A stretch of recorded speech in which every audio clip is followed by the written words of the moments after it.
There's also been a flurry of activity, of pundit activity, and analytical activity, predicting an American strike could, for example, hit 10,000 targets in a matter of hours, that if there is an American attack, it won't be surgical. It will take out the economic and military infrastructure of Iran. I mean, there's a lot of this talk swirling around. Do the Iranian military think this is coming or not?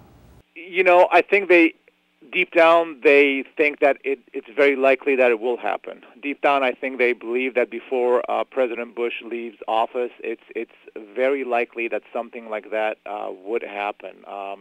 I'm not convinced that they think that there will be any kind of invasion. I don't think anybody thinks that.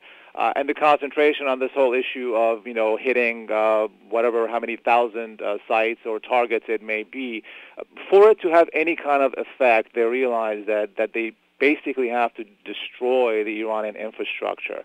And by doing that, then they're taking away a great source of energy. They're endangering the Strait of Hormuz, which, of course, as you know, it's a major route of taking some of these oil tankers in and out of the region, and essentially creating a situation that's going to engulf the Iraq as well as Afghanistan, and then it's going to have some major implications. So, again, on the surface of it, and when they do discuss sometimes, they think it's really unlikely and it's insanity for the United States to do that. Again, because for it to be effective, it really has to be a major, even if it's just bombing campaign, a major bombing campaign that essentially is going to destroy the country's infrastructure. There's a great psychological war going on here. I mean, clearly the Americans want the Iranians to believe the worst is coming. It gives them leverage. And then they also fire back. I'll give you another quote from the general. He says, "We have designed arms and equipment suitable for extra-regional warfare. We have named this strategy comprehensive defense." Now, extra-regional means, I don't know what else it can mean. It means beyond the Middle East, beyond Pakistan, Afghanistan. It means what? I don't know. This may just be part of their propaganda battle, but what does extra-regional warfare mean?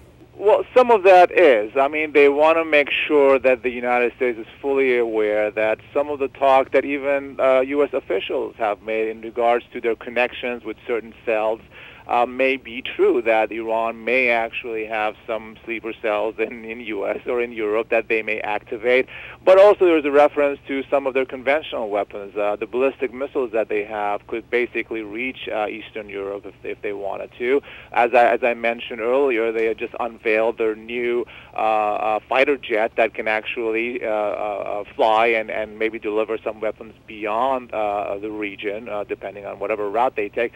So they're just kind of indicating that they're not going to be sitting there and defending the way everybody expects them to. They're not going to just sit there and wait for any kind of a bombing campaign and just not do anything about it, and that they do have the capability to be able, and this is part of what he says about changing the doctrine of defending a country, and maybe even not to the extent of preemptive, but nonetheless not just sitting there and taking it and just defending and be happy with it, that they do have capabilities of striking beyond the region with these various tools and equipment that they're developing. The generals seem to be his main point, is that the United States simply has to accept that this government, this regime, is a regional and extra-regional power, and then just deal with that. Can the U.S. do that? Will the U.S. just accept that there is such a thing as a regional power with an Islamic revolutionary regime? No. I think I'm personally in the camp of people who think that the problems in the region, particularly, let's say, one between Iran and Israel, is less of an ideological and more of a geopolitical power struggle. And I don't think the United States, given the current regime in Iran, will be happy to see this current regime assume any kind of a power status. In another scenario, also, we have to realize that this declaring Iran as an emerging power also plays to some of the things that U.S. may want to do.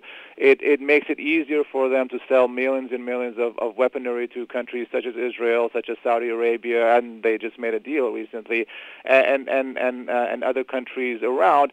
And it may also lull Iran into believing that it is actually a power, and without really having that substance, that real infrastructure to support that. Because, I mean, let's face it, Iran has never been tested militarily, other than the Iran-Iraq War, which was in the 80s, and it ended up in a draw. In terms of its military might, it's all down on the paper, but they really haven't been tested in any shape or form. But more importantly, economically, Iran is performing below a little nation, city nation of Dubai, for example. Economically, they are in shambles. They're hard pressed to find good friends around, and their best friends in the world are the likes of Belarus and Venezuela and Syria, and that's where Mr. Ahmadinejad keeps traveling to.